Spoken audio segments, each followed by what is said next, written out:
அனைவருக்கும் வணக்கம். இன்றைக்கி நம்ம என்எம்எம்எஸ் அறிவியல் பகுதிக்குரிய மிக முக்கியமான வினாவிடைகளை பார்க்கலாம். முதல் பகுதியாக 250 வினாவிடைகளை பார்க்கலாம். ஒளிப்பரவ ஊடகம் தேவை. ஒளியின் வேகம் திரவங்களை விட திடப்பொருளில் அதிகம். ஒளிப்பதிவு சாதனத்தை கண்டறிந்தவர் தாமஸ் ஆல்வா எடிசன். அலைநீளம் லாம்டாவின் அலகு மீட்டர். அதிர்வெண் என்பது ஒரு நொடியில் ஏற்படும் அதிர்வுகளின் எண்ணிக்கை. அதிர்வெண்ணின் அலகு ஹெட்ஸ். எந்த ஒரு ஊடகத்திலும் டேஷ் அதிகரிக்கும் போது ஒளியின் வேகம் அதிகரிக்கும். வெப்பநிலை.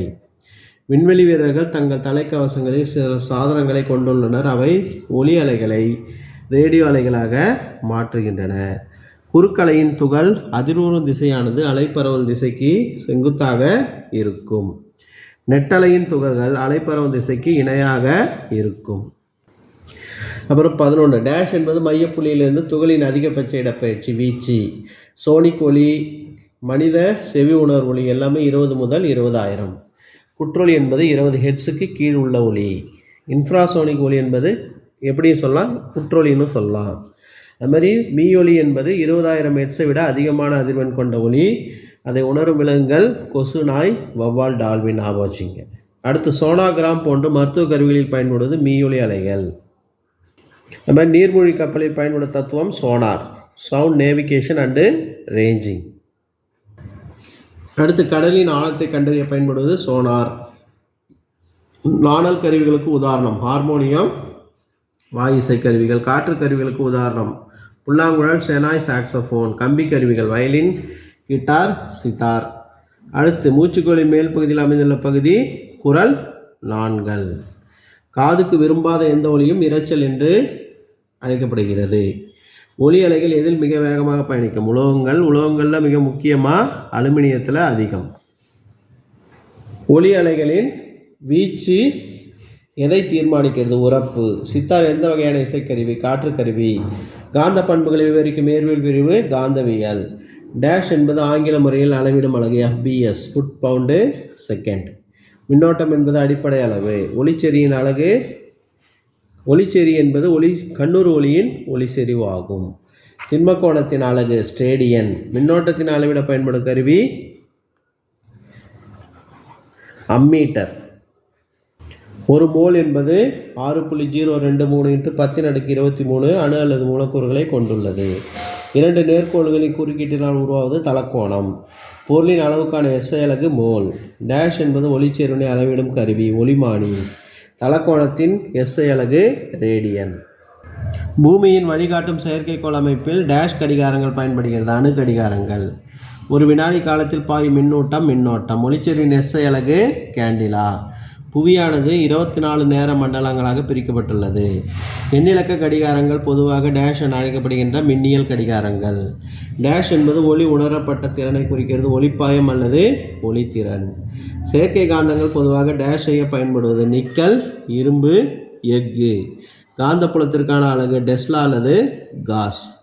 தோராயமாக காந்த ஊசியின் முனைகள் புவியின் வட மற்றும் தென் திசைகளை குறிக்கிறது. எந்த ஒரு வெப்பநிலையில் ஃபெர்ரோ காந்த பொருள் பாரா காந்த பொருளாக மாற்றமடைகிறது? கியூரி. பெரும்பாலும் நிலையான காந்தங்கள் அல்நிக்கோ, அலுமினியம், நிக்கல், கோபால்ட். நியோடிமியம் காந்தங்கள் பூமியில் காணப்படும் வலிமையாக திறன்மிகு காந்தங்கள்.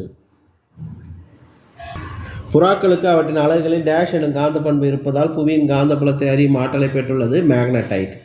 டேஷ் காந்தம் புவி காந்தத்தை விட 20 மடங்கு திறன் கொண்டதாகும். குளிர்பதனி, அதாவது ரெஃப்ரிஜிரேட்டர். கடன் அட்டை மற்றும் பற்று அட்டைகளில் பின்புறத்தில் உள்ள காந்த வரி டேஷ் அட்டை என்பது மார்க் ஸ்ட்ரைப், அதாவது debit card, credit card. MRI magnetic resonance imaging. MRI என்பதன் தமிழாக்கம் காந்த ஒத்ததிர்வு நிழலுறு படம். திட, திரவ மற்றும் வாயு ஆகிய 3 நிலைகளிலும் காணப்படுகின்ற ஒரே பருப்பொருள் நீர், அதாவது நீர், பனிக்கட்டி, நீராவி. வெப்பநிலை மானிகளில் பயன்படுத்தப்படும் திரவ உலோகம் பாதரசம். கம்பியாக நீளும் தன்மை பெற்றுள்ள அலோகம் கார்பன். மின்சாரத்தை கடத்தும் அலோகம் கார்பன். பென்சிலில் இருப்பது கிராஃபைட். உலோகமும் அலோகம் பண்புகளை பெற்றது உலோகப்போலி. நீரில் உள்ள தனிமங்கள் ஹைட்ரஜன் மற்றும் ஆக்சிஜன். ஒவ்வொரு காந்தமும் அதனை சுற்றியுள்ள குறிப்பிட்ட பகுதியில் காந்த விசை உணரும் பகுதி காந்தப்புலம். காந்த தன்மையுள்ள பாறை மேக்னடைட், அதை இயற்கை காந்தம்னு சொல்லலாம். டயா காந்த பொருளுக்கு எடுத்துக்காட்டு பிஸ்மத், தாமிரம், பாதரசம், தங்கம். ஃபெர்ரோ காந்த பொருளுக்கு உதாரணம் கோபால், நிக்கல், எஃகு. கோள்களை பற்றி அறிய விண்வெளிக்கு அனுப்பப்படும் வாகனம் விண்கலம். நாசா என்பது national aeronautics and space administration. நாசாவின் எந்த திட்டம் முதலில் மனிதர்களை நிலவுக்கு அனுப்பியது? அப்போலோ 11. இந்தியாவின் விண்வெளி திட்டத்தின் தந்தை டாக்டர் விக்ரம் சாராபாய். உலகின் மிகச்சிறிய செயற்கைக்கோள் கலாம் சாட். சிவப்பு கோள் என்று அழைக்கப்படுவது செவ்வாய். இந்தியாவின் முதல் கோள்களுக்கு இடையேயான விண்வெளி திட்டம் மங்கள்யான், செவ்வாய்க்கு அனுப்பப்பட்டது. சந்திரனை பற்றிய ஆய்வுகளை மேற்கொள்வதற்கு 2008 ஆண்டு அனுப்பப்பட்ட விண்கலம் சந்திராயன் 1. ராக்கெட்டின் தத்துவம் நியூட்டனின் 3ஆம் விதி, உந்தாழ்வின்மை விதி. திரவ இயக்க பொருளுக்கு பயன்படுவது திரவ ஹைட்ரஜன், ஹைட்ரசீன் மற்றும் எத்தில் ஆல்கஹால். அடுத்து திண்ம இயக்க பொருளாக பயன்படுவது பாலியூத்ரின் மற்றும் பாலிபியூட்டாடைன். செவ்வாய்க்கோளை டேஷ் நாட்களுக்கு ஒரு முறை சூரியனை சுற்றி வருகிறது? 687 நாட்களுக்கு ஒரு முறை. மின்னாற்றல் மூலம் நீர் மூலக்கூறுகளை பிரிக்கும் செயல்முறை மின்னார் பகுத்தல், எலக்ட்ராலிசிஸ். நீர் மற்றும் ஹைட்ரஜன் மற்றும் ஆக்சிஜனை பிரிக்கும் முறை. நீர் முதலில் டேஷ் என்பவரால் தயாரிக்கப்பட்டது? Henry Cavendish. தூய நீரின் கொதிநிலையானது 100 டிகிரி செல்சியஸ். அதுமாதிரி உரநிலை 0 டிகிரி செல்சியஸ். டேஷ் என்பது நீரிலிருந்து மாசு மற்றும் கிருமி நீக்கம் செய்யப்படும் முறை. எதிர் சவ்வூடு பரவல், ரிவர்ஸ் ஆஸ்மாசிஸ் ஆங்கிலத்தில். அதிகப்படியான உரங்களை பயன்படுத்துவதில் காரணமாக நீர்நிலைகளில் ஆல்கஹாலின் வளர்ச்சி அதிகரித்தல், டேஷ் யூட்ரோஃபிகேஷன். அதுக்கப்புறம் திடப்பணியை தண்ணீராக மாற்ற தேவைப்படும் வெப்பாற்றலின் அளவு உள்ளுறை வெப்பம். நீரானது டேஷுக்கு குறைந்து கொதிநிலை அடைகிறது 0 முதல் 100 டிகிரி செல்சியஸ். டேஷ் என்பது சர்வ கரைப்பான் நீர். டேஷ் என்பது ஒரு தூய பொருள், தனிமம். எந்த தனிமம் கடவுளின் பெயரால் பெறப்பட்டது? மெர்க்குரி. மின்கம்பிகள், சிலைகள் மற்றும் நாணயங்கள் செய்ய தயாரிக்க பயன்படுவது தாமிரம். துப்பாக்கித்தூள் தயாரிக்க பயன்படுவது கந்தகம். குடிநீரில் உள்ள நுண்ணுயிரிகளை அழிக்கும் பொருளாக பயன்படுவது குளோரின். நீரின் கன அளவு விகிதம் 1:2. நீரின் நிறை விகிதம் 8:1. கால்சியம் பாஸ்பேட் என்ற சேர்மத்தின் பொது பெயர் ஜிப்சம். தீப்பெட்டிகள் தயாரிக்கவும் எலிமெண்ட் தயாரிக்கவும் பயன்படுவது பாஸ்பரஸ். தானியங்கி வாகனங்களில் மின்கலங்கள் தயாரிக்க எக்ஸ் கதிர்கள், எந்திரங்கள் தயாரிக்க பயன்படுவது காரியம். அலோகங்களில் மட்டும் மின்சாரத்தை கடத்தும் அலோகம் கிராஃபைட். கடின மின்னராக்க பயன்படும் சேர்மம் சலவை சோடா. அறிவியல் அறிஞரின் பெயரில் இருந்து அழைக்கப்படும் தனிமம் நோபிலியம். ஆல்ஃபர்ட் நோபல் அந்த பேரில் வந்தது. தாமிர சல்பேட் டேஷ் என்று அழைக்கப்படும் மயில் துத்தம். பச்சை துத்தம் என்று அழைக்கப்படுவது இரும்பு சல்பேட். சால்ட் பீட்டர் என்று அழைக்கப்படுவது பொட்டாசியம் நைட்ரேட். வானூர்தி பாகங்கள் தயாரிக்க பயன்படுவது அலுமினியம். கேத்தோடு கதிர்கள் டேஷால் உருவாக்கப்பட்டவை ஆகும். எதிர்முன் சுமை பெற்ற துகள்கள். கார்பன் டை ஆக்சைடு எம்முறையில் தயாரிக்கப்பட்டாலும் அதில் கார்பன் மற்றும் ஆக்சிஜன் நிறை விகிதம் மாறாதிருப்பது எந்த விதி? மாறா விகித விதி. புரோட்டான்கள் டேஷ் மின்சுமை கொண்டது? நேர் மின்சுமை கொண்ட துகள்களை நோக்கி விளக்கமடைகிறது. அடுத்து இது ரொம்ப முக்கியமானது. பொருண்மை அழியா விதியை கண்டுபிடித்தவர் லவாய்சியர். மாறா விகித விதி ஜோசப் பிரஸ்ட். கேத்தோடு கதிர்கள் செல் வில்லியம் குரூக்ஸு. ஆனோடு கதிர்கள் கோல்ட்ஸ்டீன். நியூட்ரானை கண்டுபிடித்தவர் ஜேம்ஸ் ஹாட்விக். எலக்ட்ரானை கண்டுபிடித்தவர் ஜே தாம்சன். இதெல்லாம் ஞாபகம் வச்சுங்க. முதல் அணுவை பற்றி அறிவியல் பெருமன கொள்கை வெளியிட்டவர் ஜான் டால்டன். வெவ்வேறு அணு நிரலை பெற்றுள்ள தனிமத்தின் அணுக்கள் ஐசோடோப்புகள். அதுமாதிரி எதிர்மின்வாயிலிருந்து வெளிவரும் கதிர்கள் கேத்தோடு ஆகும். தொலைக்காட்சி பெட்டியின் டேஷ் கதிர்கள் காந்தப்புலத்தால் விளக்கப்படுகின்றது? கேத்தோடு கதிர்கள். நேர்மின்வாய் அல்லது ஆனோடு கதிர்கள் டேஷ் கதிர் என அழைக்கப்படுகிறது? கால்வாய் கதிர்கள். புரோட்டான் டேஷ் அயனி என்று அழைக்கலாம்? ஹைட்ரஜன். டேஷ் என்பது மின்சுமையற்ற துகள் நியூட்ரான். ஆக்சிஜன் இணை திறன் 2, கார்பன் 4. ஒரு அணு எலக்ட்ரானை ஏற்று எதிர்மின் அயனியாக மாறுகிறது. அது மாதிரி எலக்ட்ரானை இழந்தால் நேர்மின் அயனியாக மாறுகிறது. இது எப்படி ஞாபகம் வச்சுக்கலாம்னா, கொடுக்குறவங்க ப்ளஸ்ஸு, வாங்குறவங்க மைனஸ். ப்ளஸ்ஸுனா நேர்மின் அயனி, மைனஸ்னால் எதிர்மின் அயனி. எதிர்மின் முனை அல்லது எலக்ட்ரானை வழங்கும் முனை கேத்தோடு. நேர்மின் முனை அல்லது எலக்ட்ரானை ஏற்கும் முனை ஆனோடு. கேத்தோடு கதிர் குழாய் டேஷ் என்றும் அழைக்கப்படுகிறது? குறுக்குழாய். காற்று ஒரு மின்கடத்தா பொருள். தாம்சனை அணு மாதிரி டேஷ் என்று அழைக்கப்படும்? பிளம்புட்டிங் மாதிரி. அமிலங்களை பற்றிய முதலில் கொள்கை வெளியிட்டவர் அர்ஹீனிஸ். உணவு கெட்டு போகாமல் இருக்க டேஷ் அமிலம் பயன்படுகிறது? அசிட்டிக் அமிலம் அல்லது வினிகர். ஊறுகாய் போன்ற உணவுப் பொருட்களை கெட்டு போகாமல் இருக்க டேஷ் அமிலம் பயன்படுகிறது, பென்சாயிக் அமிலம். சலவை சோப்புகளில் காணப்படுவது சோடியம் ஹைட்ராக்சைடு. குளியல் சோப்புகள் தயாரிக்க டேஷ் பயன்படுகிறது, பொட்டாசியம் ஹைட்ராக்சைடு. வயிற்றில் உருவாகும் அமிலத்தன்மை நடுநிலையாக்க டேஷ் காரங்கள் பயன்படுகிறது. அதான் நம்ம ஜெலுசில் சாப்பிடுவோம்ல, அது aluminium hydroxide plus magnesium hydroxide. Theni கொட்டும் இடங்களில் டேஷ் கொண்டு நடுநிலையாக்கப்படுகிறது, கால்சியம் ஹைட்ராக்சைடு அல்லது நீரற்ற சுண்ணாம்பு வைப்பாங்க. அதுக்கு என்ன காரணம்? தேனுடைய அமிலத்தன்மையை குறைக்க காரத்தை வைக்கிறோம். இயற்கை நிறங்காட்டிகள் செம்பருத்திப்பூ மற்றும் பீட்ரூட். செயற்கை நிறங்காட்டி பினாப்தலின் மற்றும் மெத்தில் ஆரஞ்சு. பினாப்தலின் காரக்கரிசலில் இளஞ்சிவப்பு நிறத்தை தருகிறது, அமிலக்கரிசலில் நிறம் மாறாது. மெத்தில் ஆரஞ்சு அமிலக்கரிசலில் சிவப்பு நிறத்தை தரும், அது மாதிரி காரக்கரிசலில் மஞ்சள் நிறத்தை தரும். அமிலங்கள் புளிப்பு சுவை, காரங்கள் கசப்பு சுவை. ஹைட்ரோ கார்பன்களின் வாயுக்களாக உள்ளவை மீத்தேன் மற்றும் புரோப்பேன். ஹைட்ரோ கார்பன்களின் திரவங்களாக உள்ளவை எக்சேன் மற்றும் பென்சீன். ஹைட்ரோ கார்பன்களின் சங்கிலி தொடராக்கத்திற்கு டேஷ் என்று பெயர், கேட்டினேஷன். டேஷ் என்பது மிகவும் எளிய ஹைட்ரோ கார்பன் மீத்தேன். டேஷ் என்பது நிறமற்ற மணமற்ற எளிதில் தீப்பற்றக்கூடிய வாயு மீத்தேன். சதுப்பு நில வாயுவும் மீத்தேன் தான். அடுத்து வெப்பம் பாடத்திலிருந்து சரியான விடை. நிலக்காற்று மற்றும் கடற்காற்று ஆகிய நிகழ்வுகள் உருவாக காரணம் வெப்ப சலனம். 90 டிகிரி என்பது ரேடியனாக மாற்றுவது π/2. நீரியல் அழுத்தி பாஸ்கல் விதியின் தத்துவத்தில் வேலை செய்கிறது. கோளகாடி ஒன்றின் வளைவாரம் 30 சென்டிமீட்டர், குவிய தொலைவு F r/2 32 அளவு 15 சென்டிமீட்டர். வெப்பக்குடுவையை கண்டறிந்தவர் sir James Dewar. 1 acre 4047 metre square. 1 hectare 2.47 acre. 1 metre என்பது 3.28 அடி. 1 சதுர மீட்டர் என்பது 10.76 சதுர அடி. தமிழ்நாட்டில் பரத்தல் விளையாட்டுக்கு ஏற்ற மலைச்சரிவுகளை கொண்டுள்ள மாவட்டம் திருப்பத்தூர், ஏலகிரி.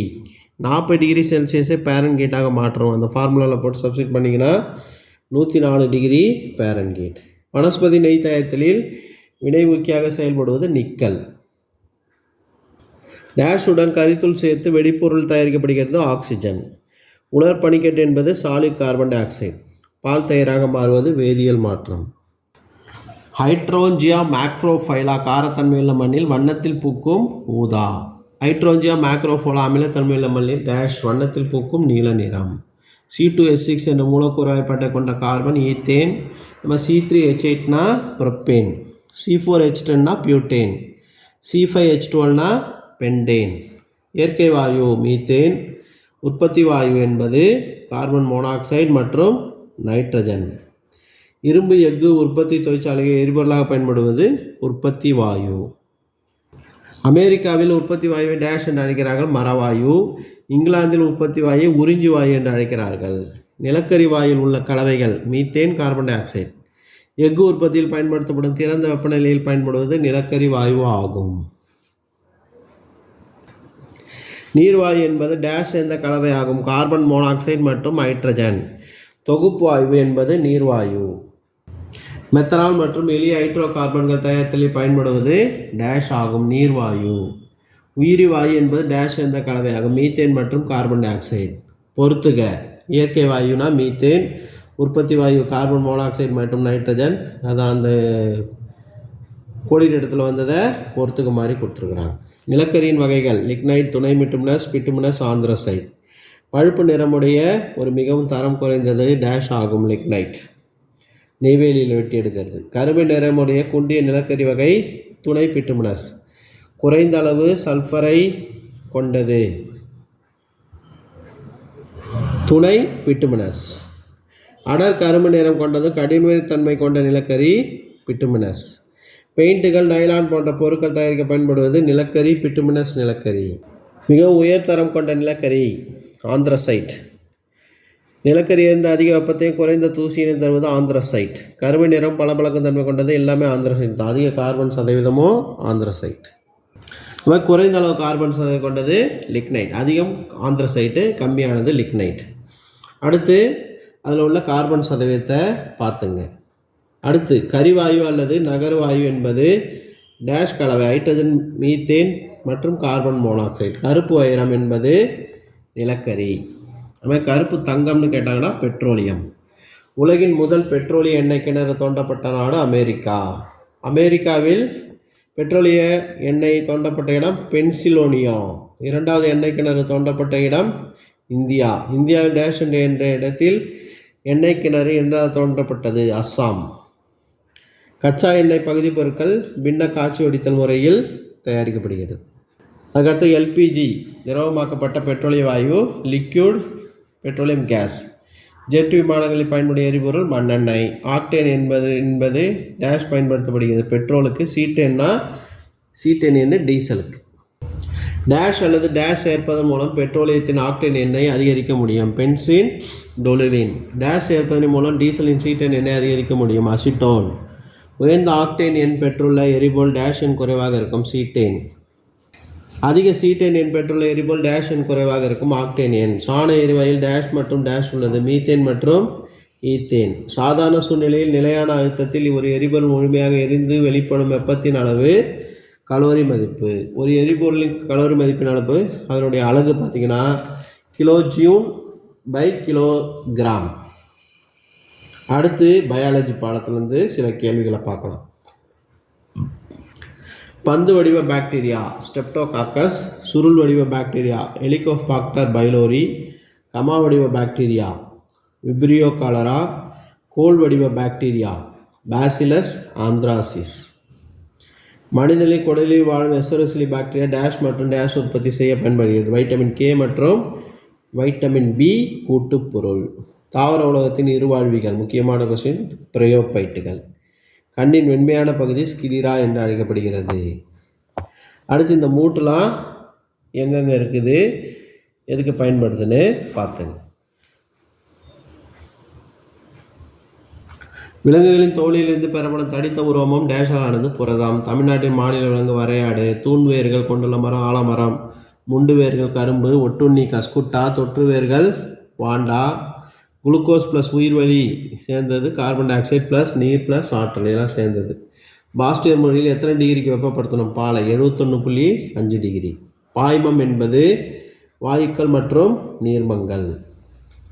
ஒரு தனி ஊசலின் நீளம் அதிகரிக்கும் போது அதன் அலைவு நேரம் அதிகரிக்கும். மின்னேற்றம் செய்ய முடியாத மீண்டும் பயன்படுத்த முடியாத மின்கலம் முதன்மை மின்கலம். செல்சியஸ் அளவீட்டு முறை எத்தனை பிரிவுகள் இருக்குன்னா 100 இருக்கும். பாரன்ஹீட்டில் 180 இருக்கும். நம்ம தனிச்சுழி வெப்பநிலை என்பது -273 டிகிரி செல்சியஸ்.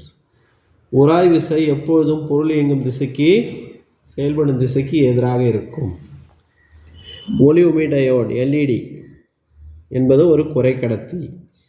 புவியில் ஆக்சிஜனுக்கும் அடுத்த அதிக அளவில் உள்ள தனிமம் சிலிக்கான். பற்பசையில் பயன்படுத்தப்படும் வாயு ஃப்ளூரின். இது வரைக்கும் ஃபஸ்ட்டு 250 கொஸ்டின் நல்லா படிச்சிங்க. மீதி அடுத்த பகுதியில் பார்க்கலாம். இது போன்ற NMMS தேர்வுக்குரிய மேட்டு செட் பார்க்க என்னுடைய சேனலை சப்ஸ்கிரைப் பண்ணிங்க. தேங்க்யூ.